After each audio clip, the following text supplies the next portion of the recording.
Hello everyone. Today's topic is gonna be, what would have happened if Mike Tyson were to be pro by 70s.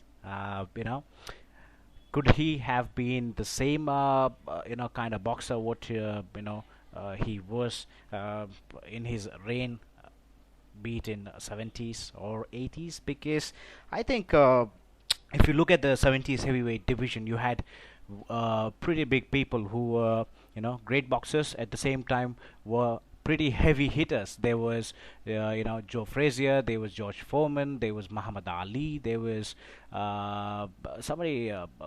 There was, of course, Larry Holmes. Tyson did fight Larry Holmes, but that was when Larry was old and Tyson was pretty young. Larry had retired and he came back from retirement just for the money and did not have the same speed and stuff when he was in his prime. I don't think Tyson could have won if Larry were to be in his prime.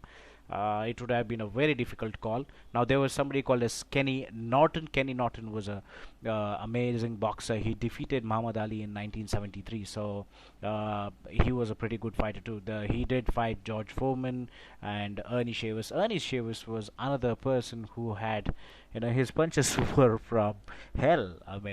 He is termed as the most powerful or the heaviest puncher in the heavyweight division. Nobody hits harder than Ernie Shavers. Even Muhammad Ali admitted that when he fought, Ernie Shavers. Ernie Shavers was pretty, strong guy.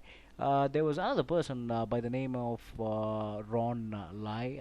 They fought twice, both Ronnie Lai and Ernie Shavers. That was a fight to watch. That was pretty intense fight. So if you have such big heavyweights, I don't know how Tyson would have performed against these heavy hitters, because when Tyson fought, he did not have that much of competition. If you look at the depth in the boxers we had in 70s compared to that of late 80s and the 90s when Tyson fought, there were hardly any great fighters. Of course, I'm not taking anything away from Mike Tyson, and the most important thing what I believe is you cannot compare a fighter from one era to a different era, because everybody is great in their own prime and their own time and their own era. So there is no comparison. But I was just wondering, what if Tyson were to be in 70s? I mean, could he have had the same aura as he had, that undisputed crown and stuff, until he fought Buster Douglas? Could he have done the same against these boxers? That's a question which comes to mind.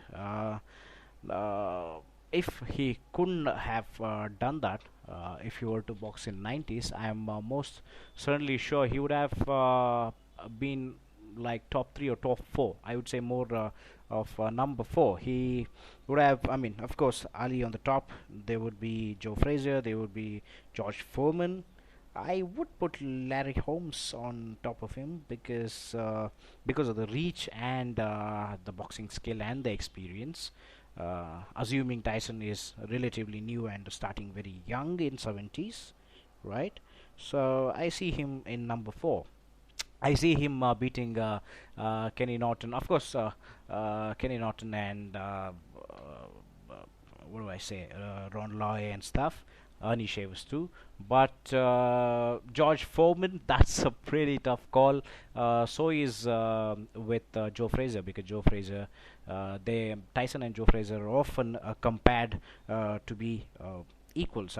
He was always compared to George Foreman, but don't know what would have happened if that fight were to happen. So that's how I see it. Tyson around number 4 or number 5. I forgot to put George Foreman and Frazier on top of them. So number 5 position probably, right?